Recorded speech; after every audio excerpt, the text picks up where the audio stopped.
Good to be with you guys. The response to Cliff about the CrossFit thing is always, it is a cult, but it's a good cult.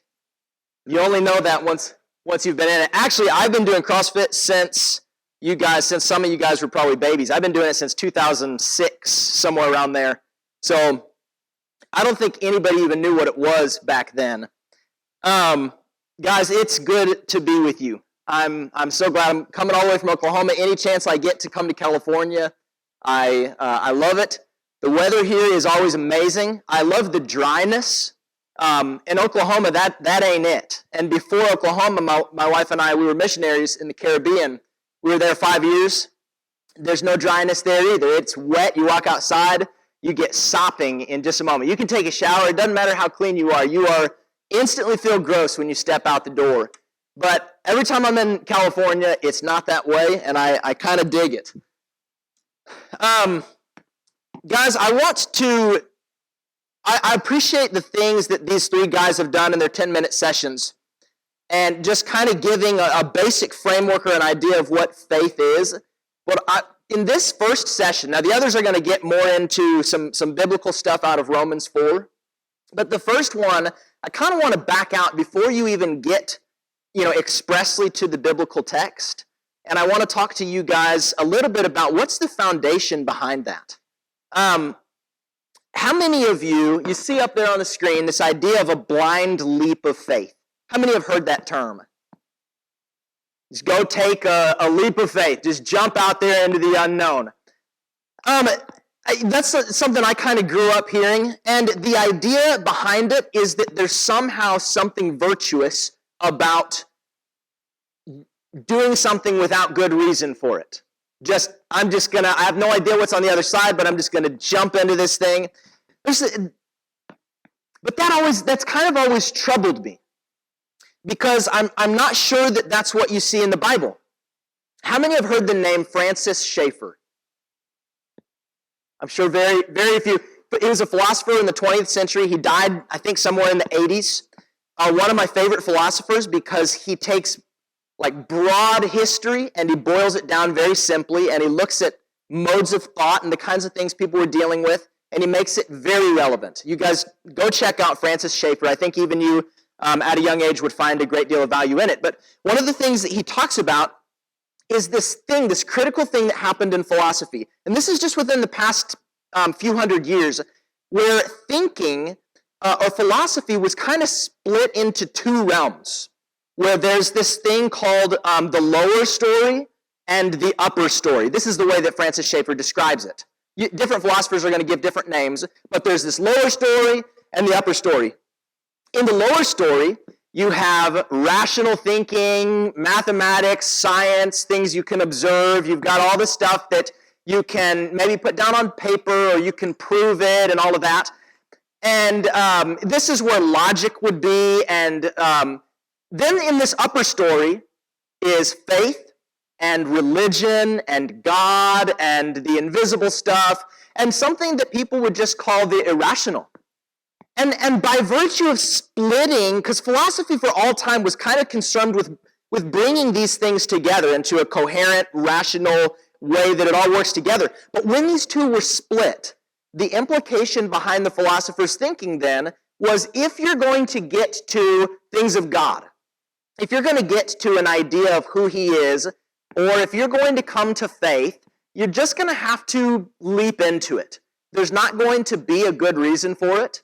It's just going to be something that you do because, I don't know, curiosity, or somebody else told you to do it, or maybe some inner nebulous thing that you can't describe or define just makes you want to jump into it.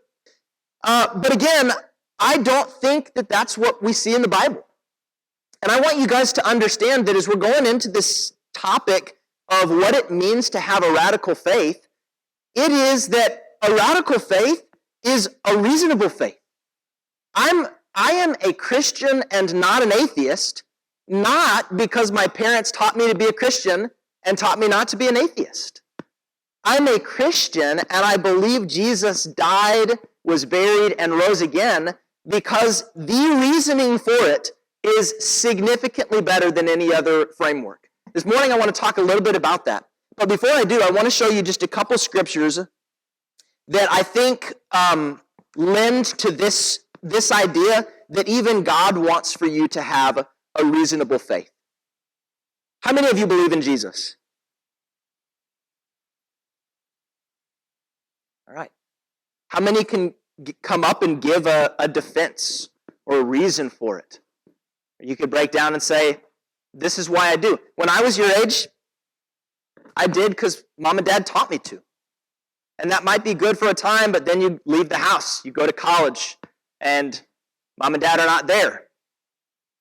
And then you start to question those things. A radical faith is one that is founded on a rock of good reasoning where you know, I believe this. I'm convinced of this. It doesn't really matter what new idea is thrown at me. I'm not moving anywhere because I'm standing on top of solid ground. That's what a radical faith starts as. Now it builds up, and we're going to get more specific kind of as the sessions go on. But listen to this, 1 Peter 3:15. Peter says, in your hearts honor Christ the Lord as holy. And how do you do that? He says, always being prepared to make a defense to anyone who asks you for a reason for the hope that is in you. That word there for defense is a word from which we get apology. Or you've heard of Christian apologetics. Does it sound like God is saying your faith should be something that you just blindly accept it and walk out into the unknown with no good reason for it at all? Does it sound like that? What do you think? No. God's saying, I want you to have reasons. In fact, those reasons need to be so solid that when you go out there into the world and somebody looks at you and they say, why are you a Christian? Why do you believe in Jesus? Why are you going to church? Why are you living this particular way? You could give a defense to them and say, let me list to you just a few reasons why. And that's what we're called to. So a radical faith is a reasonable faith. And you see this through the New Testament. John, he writes to the Christians there in his first epistle, he says, that which was from the beginning, which is Jesus, he says, which we have heard, which we have seen with our eyes, which we've looked upon and have touched with our hands concerning the word of life. The life, which is Jesus, was made manifest, and we have seen it. John, this is a real guy. We have to reconcile the fact that there was a real dude in the first century named John who said, I saw him. I saw him in real life. I saw him in resurrected form. I held his hand. I sat next to him. I leaned into his side at the table. I heard him. He's writing saying this is real, and he's giving good reason for it. Peter does the same thing over in 2 Peter 1. He says, we did not follow cleverly devised myths when we made known to you the power and coming of Jesus, but we were eyewitnesses of his majesty. That's what he says. He says, because when he received honor and glory from God the Father, and the voice was borne to him by the majestic glory, this is my beloved Son with whom I am well pleased, we ourselves heard this very voice born from heaven, for we were with him on the mountain. Key there is that there's a plurality, which I think is a significant thing, and we'll talk a little bit about that in a little bit. But Peter's saying, this isn't a myth. You guys need to know I saw him. John in a separate letter is saying he saw him. Paul in his letters is saying, I saw him. And you've got all these people who are saying these things were real. So what I want to do for the next few minutes is, I'm terrible with, supposed to be a picture there. What happened? Yeah, technology always lets you down. At least the words are there. I want to give to you briefly, I wish I could talk for an hour on each one of these, but I want to just give a brief breakdown, 6 reasons why I believe. I don't know where you're at. I don't know if your faith is grounded or if it's shaky or you're questioning or whatever, but these are the 6 reasons that I would give to anybody. And not knowing you all personally, I'm just going to tell you some of the reasons why I believe. this first one, there must be a creator, is one that you could spend a semester or a year or years writing about it and talking about it, and the argumentation gets deeper and deeper. But in literally the simplest form that it can possibly be presented is that when you look around the world, one thing you know inherently is that something can't come from nothing, right? And you know this because you've never been standing somewhere and seen something just pop into existence. Have you? No, that doesn't happen. It happens in Harry Potter movies, but that doesn't happen in real life, does it? Something doesn't come from nothing. We also know that the something that we see, there's a bunch to it, but is not eternal. It had a beginning point. The stars are moving outward. We know that there was a beginning point. We know that energy is not eternal. We know that energy eventually runs out, and the fact that we have energy right now means that there was some start. So we know these things, and then in addition to those truths, you look around and you see complexities that are on a scale that scientists have not even begun to grasp.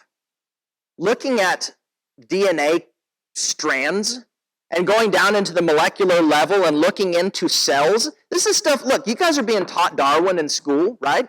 He's the one that everybody heralds as the thing. He didn't have a clue about cells when he wrote his Origin of the Species and when he talked about those things. He'd never seen a cell under the kind of microscope where we can, where you got mitochondria moving around, and you have these little things called flagellum, bacterial flagellum, that are literally a motor with a rotor and pistons and a U-joint and a stator and this tail and this little machine that's spinning at 1,000 RPMs and can stop on a dime and spin 1,000 RPMs in the other direction with this little tail that it moves, and it causes it to move the bacteria through liquids. It's unbelievable, the complexities that are there.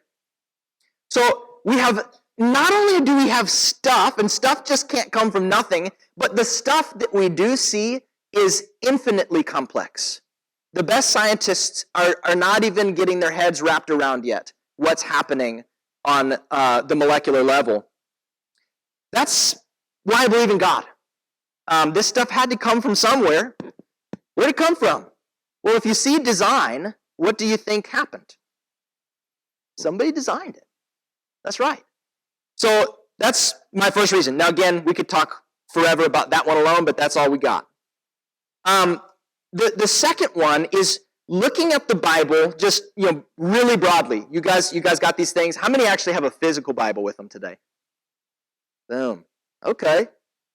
More than I was thinking, but most of you guys have them probably on your phones and stuff, right? The Bible it's astounding. Not just because I want it to be, but because it is. This book, we call it one book, singular, but it isn't, right? There were 40 different guys, independent of one another, who composed 66 separate works over the course of 1.5 millennia, 1,500 years, across the span of 3 continents. And despite the disparities in the dudes writing it and the location and the time, you have a totally coherent book that says this is what's going to happen, and then this stuff happened. And you have all of these prophets, individual of one another. They weren't going and conferring with one on a conference and saying, hey, let's fool the whole world and let's write this thing called the Bible and make everybody think this stuff. These were dudes independent of one another who received the same revelations. What's that tell you? It's you can't have, you don't even see that today. I mean, look around today. All the experts, they're saying 2 different stuff, right? You got experts in the same field that are fighting against one another on everything. There's conflict and contradiction in every single environment, political, economic, moral, religious, it doesn't matter. But here's this one singular unit that we've brought together. 40 guys, 66 books, 1,500 years, 3 continents, and it all makes sense. And the thing in addition to that astounds me is, let me read you a couple quotes from skeptics. These are not Christians. These are archaeologists. It amazes me, archaeologists a lot of times, they don't necessarily believe in God. But William Albright, he said, there can be no doubt that archaeology, so they're over there in the Middle East, in Israel, and over in Greece, and just, the places where the Bible took place, down in Egypt, and they're saying there can be no doubt that archaeology has confirmed the substantial historicity of the Old Testament tradition. Let me give you another one. Nelson Glueck. These are top dogs in the archaeology world. It may be stated categorically that no archaeological discovery has ever controverted a biblical reference.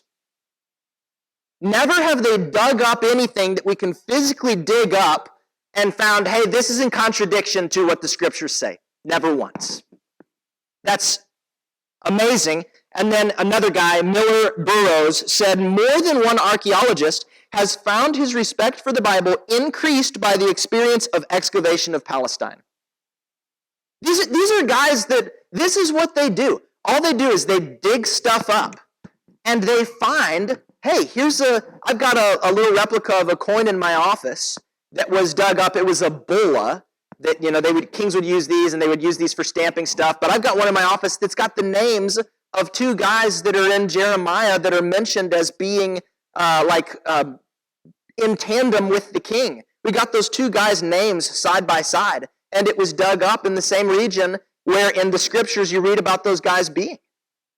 Thousands of years later, we're digging stuff up and we're constantly confirming what the Bible says. So when you think about this, think about, if you have to take somebody's word for something. Say I come up and I've got all this information to give to you, but all you know of me is that I lie about stuff, make stuff up all the time, and then I try to get up and tell you some important stuff. You're going to believe it? No, probably not. But what if you know somebody and you've known them your whole life and the only thing you've ever seen from them is consistent truth, and you've had those truths verified by other people? And all you see is this is a person of integrity. They're always telling the truth. And then they go and they tell you something else that maybe can't be verified. Is there good reason to believe them based on their history? What do you think? Yeah. So how about the Bible? When everything that we can physically look at, it confirms that the Bible writers weren't making stuff up. They were telling the truth. In every way we can measure it and look at it, they were telling the truth. That points to the other stuff that you can't confirm also being the truth. Number 3 for why I believe is that the Christian faith is fundamentally different. Let me ask you another question. How many of you heard that all religions are fundamentally the same, just with some superficial differences? How many have heard that? Just put your hands up if you've heard this. This is an argument that I hear quite a bit. Religions, fundamentally the same. Whether you're Islamic or Buddhist or Hindu or Christian or Jehovah's Witness or Catholic or whatever, fundamentally the same stuff, but superficially there's little subtle differences. You've heard that. I'm certain most of you have. That's not true. The Christian faith stands totally on its own in a way that there is not another religion on the planet that can stand over in this category. And I'll tell you why very simply. Every religion in the world besides the Christian faith is a works-based religion. That is, if you want to attain to whatever promise the religion is giving you, it is going to be totally dependent on your ability to work in order to earn it. Talk to any Muslim.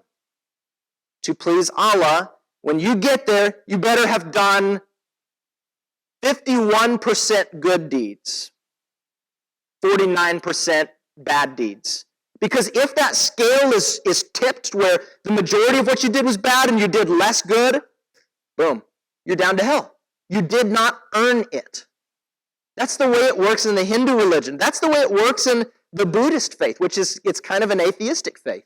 But that's the way that it works there. Christianity is you're about to die and you come to know Jesus. You've lived a life as a vagabond. And you, in your heart of hearts, come to know He's King. And man, was I wrong. You give your life to Christ. In Christianity, the vast majority of your works, they were bad. But your salvation was not based on that. Your salvation was based on what? The grace of God. It isn't a result of works, so that nobody can boast. I'm not saved because I'm a better worker than somebody else. If I was, then my salvation would come many years after I became a Christian. Think about the fact that when you come into Christ, you're saved instantly, and you're no less saved then than you are 40 years later after doing Christian works. You're saved right at the start. Why? Because it isn't based on what I can do. Therefore, when I go forward in this Christian life, I'm not doing it to earn something that I hope to get. I do work a lot for Jesus, but it's born out of gratitude and thanksgiving for a gift that was given to me. And that produces a far different way than somebody who's just trying to please an infinite God. Because you can't do that. But He does give you the gift. Number 4, this one you could talk about forever, but the resurrection had to have happened. Plainly. Let me give you a very simple reason. A.N. Sherwin White, or A.N.S. White of Oxford, wrote this, that legends in the ancient world took more than 2 generations to develop and replace historical truth. So you think about legends, like I don't know, the legend of Hercules or something like that. We all know what a legend is. Who's the big, tall dude who's got the ox and he goes around slinging an axe, knocking over trees? Paul Bunyan. Legends take a long time to develop. More than 2 generations. And that's just to kind of replace historical truth. But to get to a full-fledged legend where the truth, there's not really any semblance of it there any longer, takes way longer than that. Christianity, this news of Jesus' resurrection, took over Palestine and ancient Asia and down into Africa and over into other parts of Europe almost right away. Within 30 years, you have Paul in 1 Corinthians 15 giving a statement that's like a creed that was known in the first century church, where Paul says, I delivered previously to you that which was of first importance, that Jesus died, that He was buried, and that He was raised in 3 days in accordance with the Scriptures. People everywhere knew that statement, and people believed it, way before 2 generations had passed. But legends take longer than that to develop, which means that the people that were right there on the ground 2,000 years ago, they didn't see this as legend. They knew this as fact. And the reason why Paul says is, look, there were more than 500 people that saw it. And he even makes this point. He says, most of whom are still alive right now. Why would he say that? He's saying, you're sitting there in Corinth and maybe you got a little skepticism about it. Go ask them. Most of the guys that saw him alive are still living right now. And you look at someone like Paul, who was a real guy. There are no historians that will say Paul didn't live. Now, they'll say Paul was misguided, but they all know he existed. And even those who don't believe in God believe that he wrote Galatians and that he wrote the book of Romans and Ephesians and so on.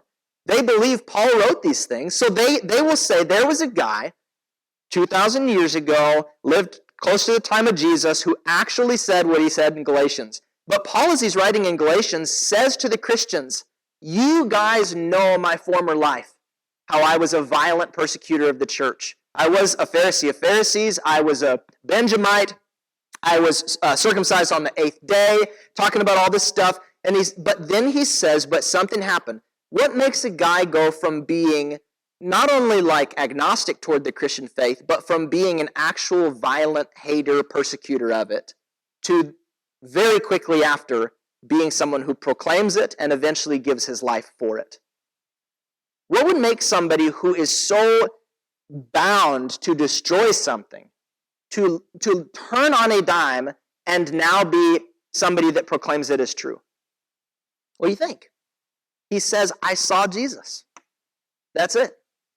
That's why I changed, because I saw the resurrected Lord. That's good reason, guys. Fifthly and briefly, I'm over time, aren't I?